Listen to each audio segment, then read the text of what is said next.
জামাতের কর্মীরা সারা পৃথিবীতে কালেমার দাওয়াত দিয়ে যাবে।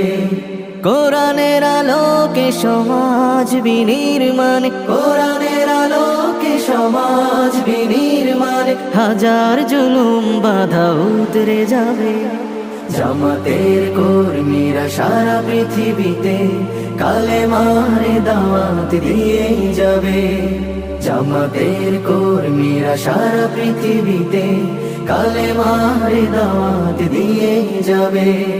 যাদের আদর্শে নবীজি চেতনা ইসলাম, শান্তি কায়েমে যারা শপথ নিল, যারা দিনে রাতে ময়দানে খেটে যায় নির্ভীক,